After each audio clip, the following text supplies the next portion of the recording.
And we're off. Welcome, everyone, to Consciousness Unfiltered. I am Dr. Anthony Mattis, and I'm joined by my very good friend, Marilyn Bradford. Marilyn is a licensed psychotherapist. She's been in practice for 30 years. She's also an Access Consciousness certified facilitator. And she's actually the very first facilitator that I took my foundation class and basically changed my whole reality. I don't know if I was a great student at that time, but all I know is she changed my world. And talk about bypassing your cognitive understanding. I mean, that class was a great example for that. So welcome, Marilyn. I am grateful to you for eternity because you changed my life really with that foundation class. So thank you so much. Well, thank you. Thank you for having me. And as I recall, you were awesome. You participated in everything, were very vulnerable. You had your kids there. It was an amazing class. Yeah, really thank you. Well, it changed my life forever, that's for sure. You are also the author of Right Recovery for You book. And I want to talk to you about that. I'd love the world to know, the children's mom, she committed suicide 9 years ago. She was also, diagnosed with bipolar disorder and also an alcoholic. And, she did AA, the 12 steps. I was very curious about the different things that she was doing. So I actually decided to do the 12 steps as well from the Al-Anon perspective. So, I thought it was a great mental cathartic process. And it did create a lot of change. There were aspects of it that maybe I didn't necessarily agree with, like, maybe a power outside of you. Without that, you can't do it on your own. So I want to talk about addiction. I want to talk about the Right Recovery for You, the book. But before we kind of get into that, can you share with us, like, where were you professionally and personally before Access even came into your life? And then what made you make that jump? Yeah, I'd be happy to. I was diagnosed as an alcoholic. That was in the 80s. No, it was before that. I can't remember. It was in the 80s. My sense of time. I have a COVID brain. But so I went through AA, and I did that for 15, 16 years. I worked the whole program. I stayed sober. But in the beginning, I had also started to see a therapist when I decided to go for sobriety. And after a while, he said, Marilyn, I think you'd make a great therapist. I was betwixt and between. I was getting a divorce. I wanted to start a new career. I'd been teaching. I'd been working in the food world. So I'm like, okay. So I went to graduate school to become a psychotherapist with a specialty in addiction. Okay. And I was doing that all the while being sober and yet being, so this has got to be something else to this. And I looked at everything out there, rational emotive therapy, women for sobriety. There were all kinds of different programs, but I never found, each one gave me a little piece, but nothing was like, this is it. And even my therapist had said early on, Marilyn, I'm almost hesitant to send you to AA because you're going to be, what the heck is this? And I was kind of, because it was so dictatorial in a way. It was, you have to do this, and then you do this, and then you do this, and you can't do that, and this is the truth, and you have to accept the truth. And I've never been very good at accepting somebody else's truth. But I thought, this is the best thing out there. And some people do say sober. I think you probably know it only has about a 10% success rate. Yeah, but I think the big book says 3%. Pardon? I think the big book says 3%. I think it's even less than that. Well, in any case, I just knew there had to be something out there with a greater success rate, with possibilities. Plus, as a psychotherapist, even from the beginning, I desired to really empower my clients. And sending them to AA is not very empowering because it's all about how you can't do it. You need a power greater than yourself, and you're wrong. You're just wrong. And you need to make amends. I mean, someone once asked me, if you were to describe AA, how would you describe it? And I said, well, take 2 weeks out of your life, every morning and every night, write out how you're selfish, self-seeking, dishonest, and afraid. And see how you feel after 2 weeks. So anyway, I found access because I was a seeker. As I know you were, and I was always looking at religions and then metaphysics and astrology, and nothing was. So a friend of mine, she'd actually inspired me to go to India with a guru for a while, and then we all stopped that. And she was in Access. She lived in Santa Barbara at the time. So I was listening to tapes. We had just tapes then, not even CDs. And this was in 2006. And the first class I went to was a body class because there were no prerequisites. I hadn't even done bars. Wow. So you just jumped into the body class. Awesome. Access was a lot smaller in 2006. And this was the first body class there was. Yeah. In near San Francisco. Okay. And I was just hooked from that because it was so empowering. I could see that I wasn't going to be given the answer, the dogma, that you do it this way, you're not right. I'm going to tell you how it is. It was like, well, what do you know? Even in the body class, I'm like, what do you mean? What do I know? Oh, this is cool. Yeah. So that's how I got into Access and stayed in Access pretty much. Nice. And so talk about because those people who may be listening that may be in a 12-step program right now, right? And it's been going well for them, let's just say. Yeah. And then all of a sudden now they're hearing this particular version of it. But can you talk about just the body, for example, are there some people out there, talk about the allergy of addiction, I guess, what's your viewpoint on that? And, because, people have all different types of drug of choices, so to speak. Right. But as far as alcohol and maybe drugs, we can get into sex and food and all that. But let's just stick with the alcohol and drugs. Because I know I've personally seen, I've done drugs in my lifetime. I've certainly have drank, but I was never one of those guys that craved it or anything like that. And so, but I would see friends that once they did that, it was this light bulb went off in their head, their bodies couldn't stop thinking about that thing. I'm like, oh my God, that person's gonna have a problem with that. You know what I mean? So can you talk about that and how? Yeah, just say about. There are people. What I always say is there are people who actually have an allergy to alcohol. Yeah. But there are people who have an allergy to peanuts, and they don't call themselves peanutaholics. They just don't eat peanuts. Love it. So if you have an allergy to alcohol, and you can Google it, there's certain symptoms, but it's much more physical, like rashes and that kind of thing. Okay. And I'm not a medical doctor, and I would not pretend to be. Yeah. But my sense is that many, many people who are essentially told they have an allergy to alcohol don't, because so many people who've been in Right Recovery for You, who've used the Access tools with alcohol and drugs, they just walk away from it, essentially. It's not an issue. And I was, quote, a blackout. I would have been diagnosed as having an allergy. I was a blackout drinker. I had compulsions. I couldn't stop. Throwing up, dancing on tables, the whole kind of thing. And yet once I got into AA and I didn't have a problem drinking. But then once I even stopped using those tools and used the Access tools, it was a no-brainer. Yeah. And so the other thing is, as you know, Anthony, just so amazing with bodies as well as other things with your body classes. And the Access consciousness has these incredible body processes, bars, and then other body processes. And my sense is that they can change whatever's going on in the brain.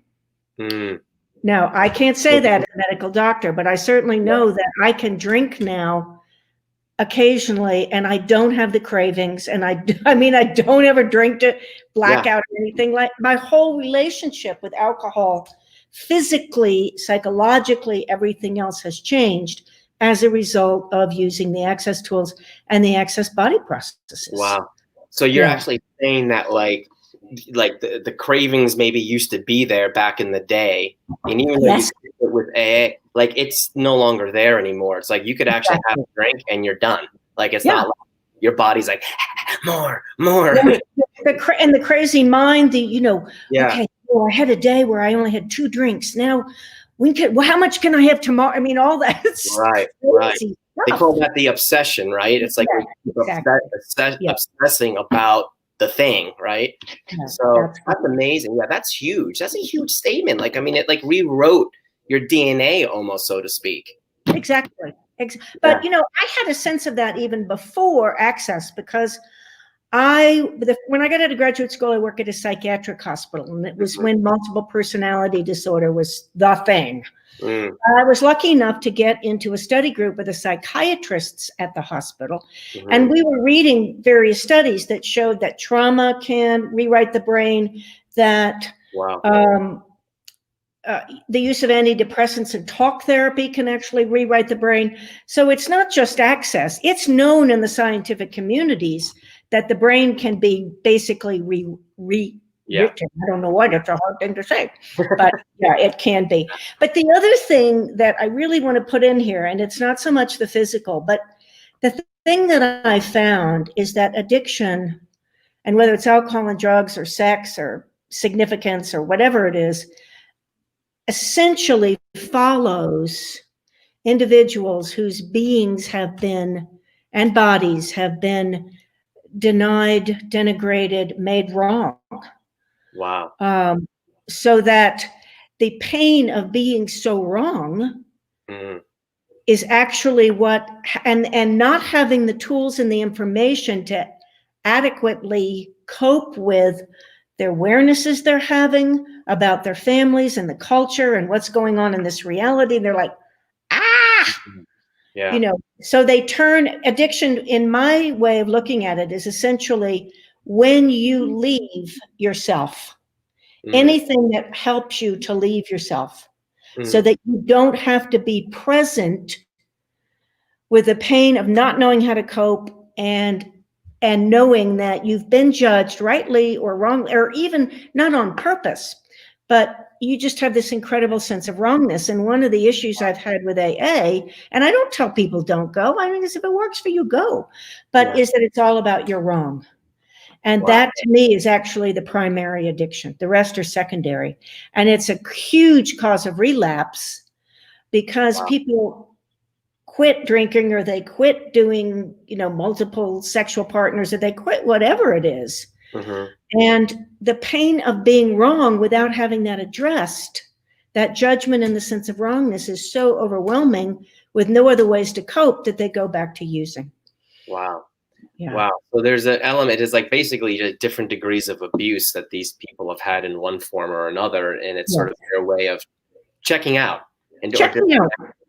Yeah. And it doesn't even have to be normal abuse, although many people who become alcoholics and addicts, it can just be things like, well, we're Smiths, and Smiths go to this church, and Smiths act this way, and they get married at this time, and they have these professions, and you're like, none of that works for me. What do I do? And they really aren't presented with any other alternatives. And no one is saying to them, you're fabulous.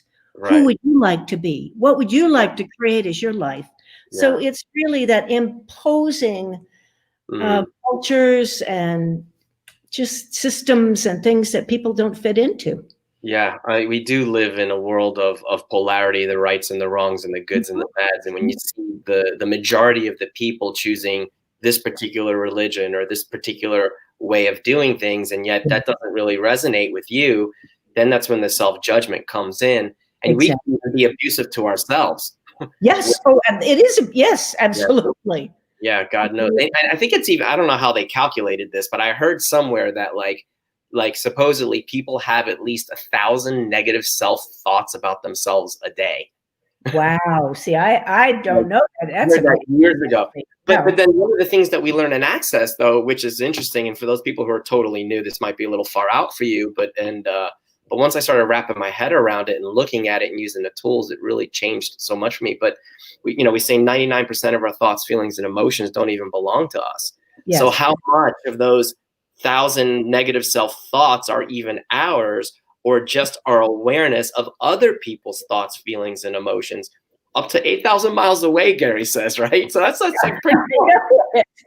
Well, and I'll give you a perfect example. And the way addictions work is, there was one point where I finally went to, I was going into a restaurant, and I usually had coffee or San Pellegrino, and I asked my body, what would you like to drink? And my body's like, a glass of red wine. I'm like, seriously? I hadn't had, it's like, I don't know if I can do that. And I'd been in Access a couple of years. So I'm like, okay, I'm going to trust my body. And I had a glass of red wine, and I called Gary and I said, Gary, I just had a glass of red wine. He said, how was it? I said, it was fine. I didn't even quite finish it. He said, do you have any cravings? I'm like, nope. But anyway, so that was the start of my awareness that I could have a glass of red wine or whatever. And pre-sobriety, I drank like scotch and stuff like that. But after I started having alcohol, if I wanted it, that was not anything that interested me. But anyway, so all to set this up, I was driving home from my office one Friday about 5 o'clock. And I was driving home, and I'm kind of on automatic pilot. And I'm like, boy, I can't wait to get home and have a scotch. I'm going to pour myself the biggest scotch there is. I'm really looking forward to that. And I went, wait a minute. I don't even drink scotch. I don't like it.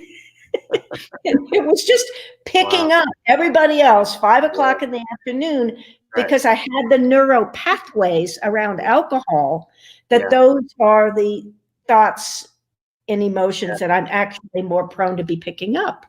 Yeah. It just made me laugh. I didn't even have a desire to have a wine that day. It was just picking it up from other people. Yeah. Actually, I love that point. It's like whatever like your thing is or was, there'll be this natural tendency to be vibrationally compatible with other people who have similar things. And so it's easier to pick up on those thoughts, feelings, those cravings, even that may not even be yours. And that's why we asked one of the main questions, like, who does this belong to? We teach the body class, and we learn 99% of the time it's not even ours. And then who's left? What's left? It's either someone else's or something else. And we explore that in the foundation and even in the 3-day body class, which is pretty cool. Which is very cool. What would you say are, again, especially in your early days in Access, like what were your like go-to tools that you used that not only did you use personally, but that you actually integrated professionally and actually saw it making a difference? Well, I would say the tool that I used every day for myself and my clients was question. So someone used to come in and I'd say, I'm an alcoholic, or I'm depressed, or they would say that. And I would start with that. And after Access, someone would come in and they'd say, I'm depressed. And I would say, how do you know? Or they'd say, I'm an alcoholic. And I would be, how do you know?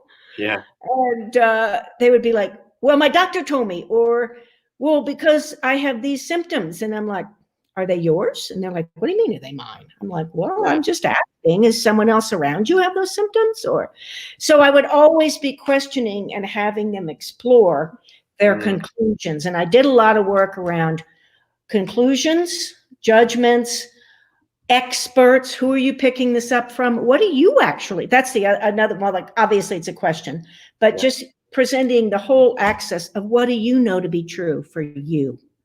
Versus what everybody else is telling you is true for you.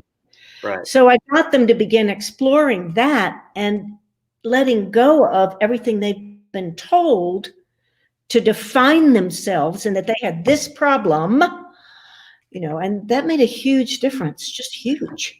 What would you say? I'm trying to like, because I'm probably picking up this particular question from someone out there who may be listening to this in the future as well. What would you say, like, so you asked me a question, right? Let's say I'm struggling with alcoholism or whatever. And you say, so what's true for you? And then I give you this answer like, well, having at least 6 to 8 drinks a day, right? Like I'm like justifying the need to do it. Like, how would you, like, what would you say to someone that would say that, like where they're sort of using it as I don't know, like this, seems like it could be a fine line between where they're doing reason and justification to continue the insanity versus doing it when it's really just choice, right? And a choice where they're not consumed by it. How would you like respond to something like that in the session with somebody? Well, I just sidestepped the question most likely because a question that I always ask in the beginning, if not in the first, by the second session, is what's right about your addiction you're not getting? Oh, that's a totally different approach. Exactly. Can you say more about that? Say more Yeah, they're about like, what? I'm drinking, I just told you I'm drinking 6 drinks a day. I'm like, Yeah. I get that. What's right about that? What Wow. contribution is that to your life? Whoa. And that really gets people looking at it. And it's things like, I don't know how else to relax. Or I don't know how to deal. My marriage is falling apart. I have 2 foster kids out of control. I don't know what to do. Okay. Or it's the only time people leave me alone. Or it's what all my friends do. And so what I usually say is something like, okay, given all of that, and it seems like, and we have discussed this, you don't have many other coping skills, it makes sense that you'd be drinking 6 drinks a day. I'm not going to tell you to stop. What I'm going to say is a couple of things. One, whatever you're doing, do it safely. And eventually I get into conscious drinking and conscious eating and all that, but not in the beginning. Do it safely. Don't drive. Make sure you know what you're doing. So the other thing is, let's look at some other coping skills and information around these issues that you're using to alcohol to check out from. And that's where we go with that. That is brilliant. That's probably the first time that someone has not made them wrong. Yes. And has really actually been space, other than their drinking buddies and stuff like that. But you can't really count them because they want them to continue, right? But no, that was a different space because in that approach, it's like you were able to actually be aware of different things in their universe to ask them actually even more questions, and they actually were willing to be vulnerable with you, drop their barriers down, and actually let you in. That's brilliant. That's so cool and so very, very different. It's so very different. Wow. And I tell people, you are not wrong. You were just not given the coping skills, the information required to manage things. And I do talk about this reality, you know, where do you not fit and how much are you trying to fit in? And what has that been like for you? And what if being different wasn't wrong? You know, and I go, I mean, that's a few sessions. It just depends where it goes. But the one thing I will say, if someone's doing a lot of drugs, I say, look, can you just switch your addiction? Even alcohol is better. And I'm not making a judgment here. It's that drugs can really set you up for a lot of financial and legal problems. Yeah. You know, now alcohol, if you just drink at home, you don't drive, anything like that, you make sure you Uber if you're not going to have legal difficulties. I said, I'm a practical person and I'm just trying to be practical here. Yeah, it's like if you choose this, what will it create? You know what I mean? Is it even worth that? Yeah. So how would you like to see, like, I guess the legacy of Right Voice for you contribute to the world? Like, what would you like? Right Recovery. Sorry. What did I say? Which one did I say? Voice, which is an awesome program. Right Recovery. Yeah. How would you like to see that contribute to the world, to our planet, the Right Recovery for You program? Well, I would like people to know that they're not wrong, that they have choice, not in the beginning, and I do get that. But that if they're willing to go for it, there's a whole lot of information and coping skills out there that they can use to empower themselves to come to a complete space of choice on how they would like to live and create their lives. Wow. That's beautiful. That's what I would say. Yeah. Now, you just finished a 5-day Right Recovery for You, right? Yeah. How was that? Oh, it was awesome. It was really, we had translation in Spanish, French, German, and Italian. Wow. So we had people from all over. And the reason it was 5 days is, you know, what's happening with COVID and we're all doing Zoom. So instead of doing my standard in-person 2.5 day, I've spread it out over 5 days. Okay. And I have another one coming up in November, the end of November. And I have something coming up with Marnie Barranco that's just about families and addiction. Wonderful. So kids and parents and all of that. So that's available on my website, MarilynBradford.com. Although my main assistant in New Zealand, she won't be up for a few hours, so it may not be posted. We just figured out the dates yesterday. It may not be posted until later today. But So say I that website again. So Pardon? say that website again, how people can find you and learn more Yes. about your classes and what you have coming up. MarilynBradford.com is this probably the best way to go. Awesome. Yeah. Cool. And I invite Great. people to check it out. But I just love doing these classes. And Yeah. in this odd way, COVID's been a blessing in that people are at home and they're like, well, I've always kind of wanted to learn about that. And now I can participate in that. We had a lot of participation, and That's really awesome. fun. Yeah. And you don't even have to be someone who actually has an addiction or anything like that. You may be in a relationship. It may be your parent. It may be even one of your children. So it's like, what would taking Marilyn's classes contribute to you and to your family? I love the idea of getting the family involved, because it always makes it easier when everybody can sort of be on the same page. Still have their differences and their own lives and stuff, but be on the same page. So at least energetically, everyone's included. So yeah, so I think that's brilliant. Get some new tools to, and from, I don't know that we have time to go into it now, but I really take addictions, this leaving yourself, this checking out, to have people look at things like being the perfect parent, having the healthiest diet they can possibly find, health nuts. My dad was a workaholic. I mean, literally, he would go to the office and come back, we'd have dinner, and he'd work to midnight. And I, in retrospect, looking at the family and all, my mom and all kinds of things, he needed to absent himself for a lot of different reasons. Yeah. So there can be all kinds of ways that we check out. And what I call it the targets of the addictive energy, because it's an energy and it's just going to show up how it shows up for each person. I love it. And through the process, it's like, it's you through the question, through the empowerment, and inviting people to know what they know. It's like, it creates this level of awareness. And when you have that awareness, you're able to change anything in an instant. Yes, exactly. So that is a gift. So awesome. Well, thank you so much for being here, being willing to have this conversation. I see people struggling all over the world, with varieties of addiction, and you don't have to. It doesn't have to be your life. And there is a different way out there that's very, very effective. And be willing to go outside the box and explore the tools of access consciousness. And like I said, Marilyn Bradford changed my life. She's an amazing facilitator, and she just has a great way of presenting the tools and using the tools to facilitate your own consciousness and awareness within you. So thank you so much for who you are and who you be in the world. And thank you, Anthony. Same to you. Right back. Everything that you've created has just been amazing. So awesome. I'm very grateful to you. Sweet. All right. Well, have fun, and we'll see you around the world soon. All right. Hope so. Yes. Yeah. Hey, bye-bye. Awesome. Thanks, Marilyn. And we'll talk to you soon.